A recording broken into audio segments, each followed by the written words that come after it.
Certainly the worst were the 2 attempts on my life on the ward. This was a very dangerous place. This was a high security locked psychiatric ward.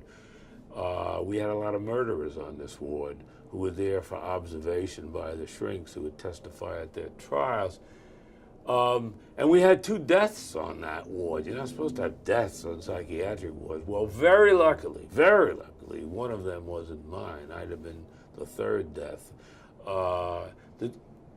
In the 2 attempts on my life, I needn't go into the second one because the first one was the most powerful of them in terms of its effects on me. I was on night duty, the ward was dark, and the guy I was on duty with, Barker, said, Mike, I'm going down to the head.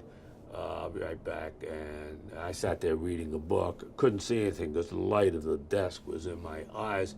And next thing I know, somebody had crept up on me and had me by the throat from behind. And whoever this was immensely stronger than I was. I could not break his hold. I kept hitting him with my elbows. It didn't do any good. I was starting to pass out and to know that I was about to die. And then the next thing that I knew was, and how I got him off me, and how we were 15, 20 feet away, and I was now on top of him, and I had him by the ears, and I was smashing his head against the floor.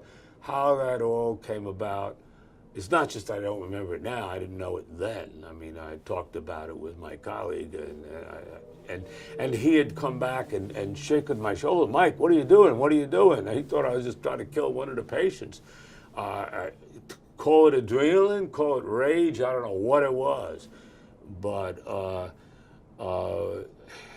we got a straitjacket, put him in it, and we had to send him down for x-rays, obviously, on his head. But I remember that I was in absolute shock. This was summertime. It was hot and humid on the ward. We had no air conditioning, and I was freezing. My teeth were chattering. I said, Barker, get me a blanket, please. I'm freezing. I remember that and how strange that was. And good thing Barker came back from the head because, and I said to him, by the way, what took you so long? And he said, I was constipated, which is kind of wonderful. First, I nearly died because he was constipated, but then I nearly killed a patient, and I would have had no witnesses. None. When I say that, I don't know what would have happened to me if I managed to really seriously injure him or kill him. As it is, I nearly tore one of his ears off, and that had to be sewn on. And when they brought him back from x-ray, because we had to send him out for x-ray, I said, whoa, what? How did his ear get torn?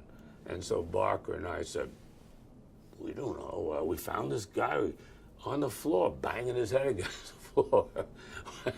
So I never got into trouble with that, which was nice.